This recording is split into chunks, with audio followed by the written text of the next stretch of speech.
Hello dear all, hope you're having a great time. In this video I'm gonna be briefly talking about Gothic literature. Gothic literature, a genre that flourished from late 18th to the 19th centuries and continues to influence contemporary works, is characterized by its exploration of terror, horror, and the supernatural. It, in fact, emerged as a reaction against the Enlightenment's emphasis on reason and order, instead embracing the irrational, the sublime, and the darker aspects of human experience.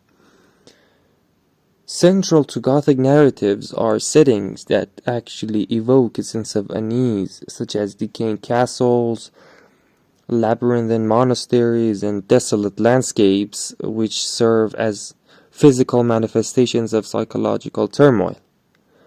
These settings are not just backdrops, but active participants in the narrative, contributing to the pervasive atmosphere of dread and mystery. The genre often delves into themes of transgression, exploring forbidden desires, societal anxieties, and the blurring of boundaries between the natural and supernatural realms. Key motifs include the presence of tyrannical figures, damsels in distress, hidden secrets, and the intrusion of the past into present. The origins of Gothic literature are typically traced to Horace Walpole's The Castle of Otranto, 1764, which established many of the genre's defining tropes. Subsequent works like Anne Radcliffe's The Mysterious of Udolpho, 1794, and Matthew Lewis's The Monk, 1796, expanded upon these conventions, introducing elements of psychological terror and explicit depictions of violence and sexuality. By the 19th century, Gothic literature had evolved, with works such as Mary Shelley's Frankenstein, 1818, and Bram Stoker's Dracula, 1897, reflecting the anxieties of a rapidly changing society.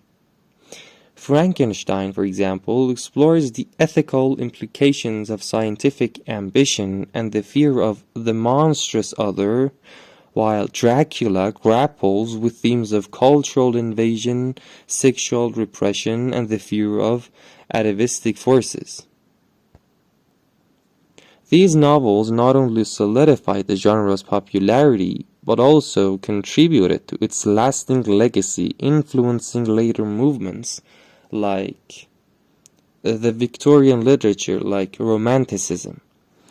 Modern scholarship on Gothic literature has moved beyond the focus on its sensational elements to explore its complex engagement with political, social, and philosophical issues. Contemporary critics often analyze Gothic texts through the lens of feminist theory, post-colonial studies, and psychoanalysis, revealing the genre's capacity to critique power structures and expose anxieties that are hidden.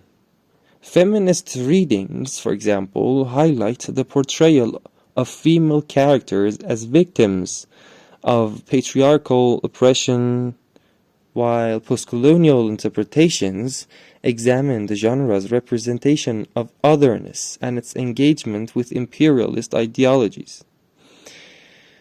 Moreover, recent academic work emphasizes the concept of Gothic space, analyzing how architectural and geographical settings contribute to the construction of fear and the exploration of psychological states, Studies on eco-Gothic are also increasing, examining the genre's handling of environmental anxieties and the blurring of human and non-human boundaries. Moreover, digital humanities projects are now being used to map and, in fact, analyze the prevalence of Gothic tropes across various texts, providing new insights into the genre's evolution and influence. Furthermore, the new Gothic revival, evident in contemporary literature, film, and television, and even video games, demonstrates the genre's enduring appeal. Works like Guillermo del Toro's films, such as Pan's Labyrinth and Crimson Peak, and even novels like Simone St. James' The Broken Girls, explicitly draw upon Gothic conventions to explore contemporary anxieties. The surge in Gothic-themed video games, as I previously mentioned, like Bloodborne and one of the other famous ones, Resident Evil Village, also illustrates the genre's adaptability to new media. These modern iterations often blend traditional Gothic elements with contemporary concerns such as technological anxiety, environmental degradation, and the blurring of virtual and real realities. Academic conferences and journals dedicated to Gothic studies continue to proliferate, indicating the genre's sustained relevance and its capacity to illuminate the complexities of the human condition. This brings us to the end of today's video. Hope you enjoy and find this information informative and helpful. Thanks for your time.